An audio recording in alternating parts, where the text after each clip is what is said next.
good to be back. It really is. It really feels like... Why is it good to be back? Because you go places for the first time and you kind of get overwhelmed with the support, and then you go, was that real? And then you go back again and you go, wow, okay, it was real. And then you go back again and you're like, right, these guys are hardcore and they're sticking with me.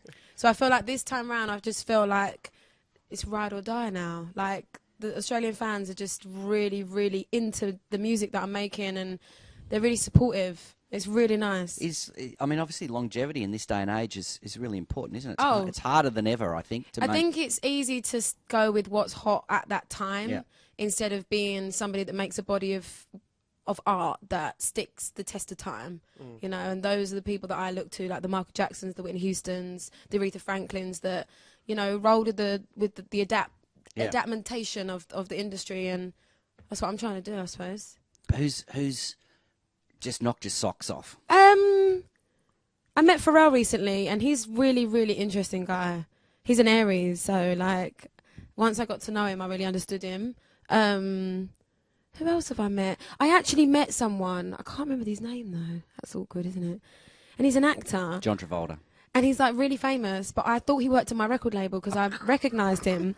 So he came up to me and I hugged him. I was like, how are you? You work at the label? And he didn't say anything. And I was like, and then 5 minutes later he brought over his daughter and was like, this is my daughter, and, you know, she's about to sign to this modelling agency. And I was like, and then someone said to me, oh, have you seen the film? And I was like, you don't work at my record label, do you? And he was like, no. But I don't remember who he was. But it was super. Yeah, but he was a superstar. Made an impact, clearly. Don't remember his name or who he was. Woo! Now, let's talk about Pharrell for a second, because obviously you've done some stuff with him for your new record. Yeah. Well, it's kind of, I have, but it's not on the album, but it may be used in the future. Is part of, you know, so many people collaborate with him, and obviously he's an incredibly talented artist. Yeah. Is there something about him that makes it easy to collaborate with him? He makes you feel very comfortable. Yeah. And he takes the time to get to know you. He's very intense, but in a good way. He's very he'll make eye contact with you, and you have to kind of, it's really, it's very intense, but it's like, you really feel like you're getting to know him as a musician. And he dedicates his time, and that's very rare to find these days. Especially someone that's at the peak of like a huge, massive career right now again, to make the time for me. Did you expect to be intimidated a bit by him, or for him not to be? No, not at all. I just know how hard it is to dedicate your time to somebody else's career and sound when yours is, every single person is phoning you to work with you. So I felt very, very, very honoured that he took a week out of his schedule and we did 3 songs together, and I had such fun. That was really nice, you know? And we had loads of wings. That was good. As in chicken wings? Yeah. Awesome. Yeah. Were they hot wings? Yeah, hot wings, Chinese, like chili wings with blue cheese sauce. Let's talk about collaboration, and because people hear about it a lot, and I think the average person who listens to songs hear that their favourite artists collaborate with people. Yeah. But for you, what does it mean? In what way are you collaborating with people? Like, is it very hands on in the songwriting way? I'm very much someone. I'm very honest. I don't like working with anyone that I don't really listen to, or you know, or not respect. But I'm very much someone that only ever wants to work with people that reflect something about myself as an artist, or I feel are going to bring something from me that I don't feel I've got yet. Which is why my new album isn't soaked in features, because it's very, very easy to do now. It's very easy to phone up and give someone 500 grand and the label go, here you go, you know, rap on this or do this. Flowrider does that, I've seen it. I'm just not, it's not my thing. Yeah. I'm someone that likes to make a relationship with the person, that, you know, a friendship with the person that I'm working with, and not just go, here's a song, go, I'd love to work with you, you know, would you even just give me the kind of time for you to even listen to the song? So yeah, I'm the same when people ask me. I've been very picky about things I've done. And you've done this duet with Robin Thicke, so yes, the similar thing happen there? Well, I actually got asked by DJ Cassidy, which is the album that it's on. He just come off tour with Jay-Z and Justin Timberlake, and he's the VMA's house band. And he's basically created a new album that's amazing. I can't wait for the world to hear it. It's like old school soul. All the old musicians are playing on there. Earth, Wind and Fire on the duet with myself and Robin Thicke. Yeah. And I recorded the song in New York just as a kind of a favour. I didn't realise how big it was. Claude Kelly, who's a good friend of mine who wrote Part in the USA, Nobody's Perfect, Price Tag, Domino with me. He wrote the song. So I was like, cool, I'll do it, I'll cut it. Sang it, and then like kind of nothing happened. No one spoke about it. And then about 3-4 weeks ago, I got a phone call saying Robin Thicke wants to do it as a duet. Can he record on it? And I was like, no. How dare he think he's good enough? So no, of course I said yes. And he recorded on it, and I was like, whoa. And we're shooting a video next week, and it's the first single off that album, not my album, off DJ Cassidy's album. And I presume there'll be no nudity in this film clip. I've banned ice creams and exercise bikes from the shoot, just in case, and goats. Or is it lambs? Is it lambs? Yeah. But hey, you know, you never know. Yeah, if I have a shandy. The awkward silence, that was great. Shandy's like a little bit of beer and Sprite. Yeah. The best. Right. Yeah. We have them here. Okay, you just didn't react. Well, I was going to say what you're going to say if you have a shandy. You never know. Yeah. You never know. You never know. When you were here last time, compared to this time, have you noticed that there's a level of recognition for Jessie J? Yeah. In the streets, you know, and that kind of thing. Is there any... You have to... I think the one thing that I'm very aware of is that the time that I had before I don't have now. Yeah. I have to very much make sure that I let my fans understand that when I can stop and take photographs and see them, I will. But literally from 6 a.m. till 8 o'clock at night, there's an hour lunch break, and that's it. Yeah. And maybe and a dinner if I'm lucky.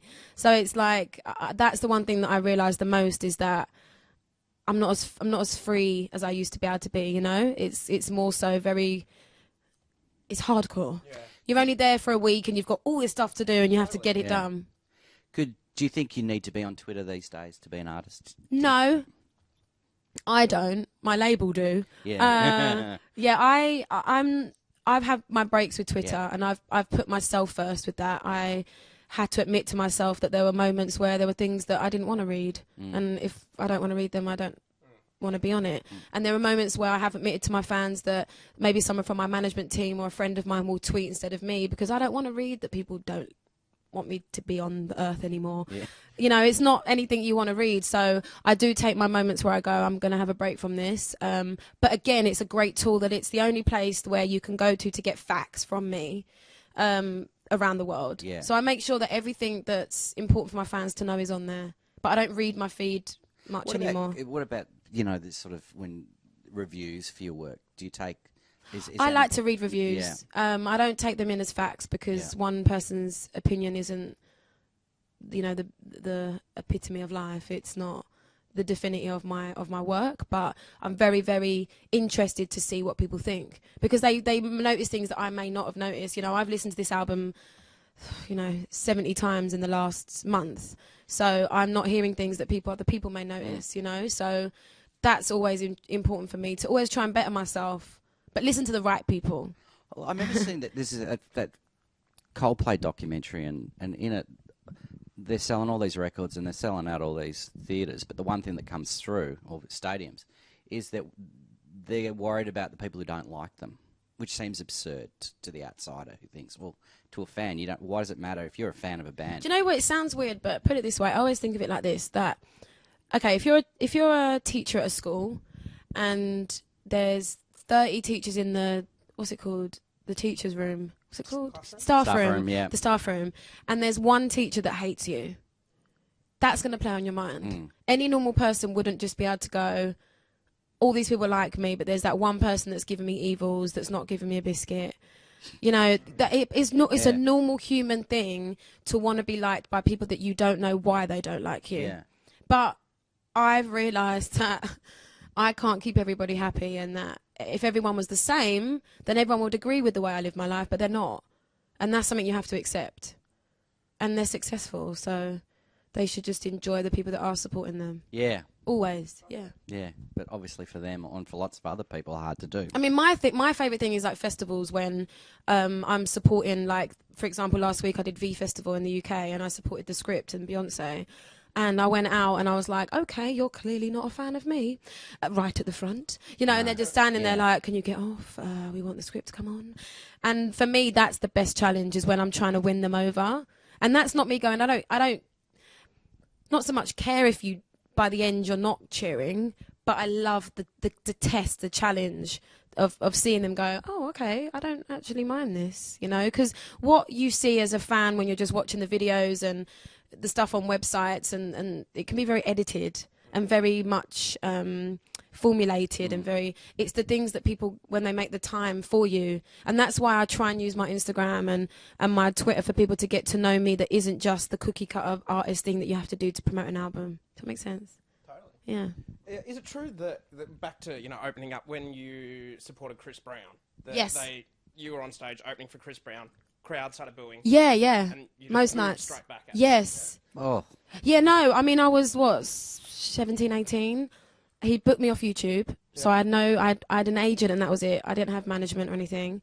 And I did like Amsterdam, Germany, a few other gigs, and no one knew me. Nobody knew me. I don't know why that's happened, that accent. And I remember going out, had no band, you know, nothing, just me and track. And I ran out and they were like, boo! And I was like, boo! You know, why are you booing me? Give me a chance. And that's what I said. I was like, I'm on stage for 15 minutes. Give me a chance. You know, and if you don't like it, go on your phone, play a game. Chris will be out soon, but give me a chance. And they respected my honesty. And I always took those situations to be able to learn how to survive when everything goes wrong. So if I'm on stage, like, for example, when I do X Factor tonight, if the track cuts out, my mic is still live. I will sing the song, and I will be able to do it well. You have to be able to survive on your own. You did the Voice in the UK. Yes, 2 series. Would you advise young singers to go on these shows? Oh, what my brain wants to say and what my mouth will say.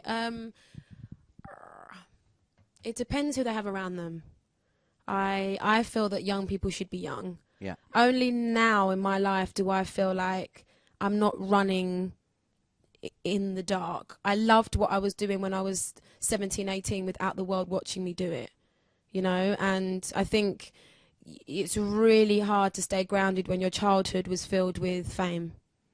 I do worry for people that are young that go in those kind of shows, because I know that when I was 14, 15, 16, 17, I wouldn't have been emotionally stable enough to deal with the media and the constant scrutiny that the public seem to feel they have the right to have on your life from everything.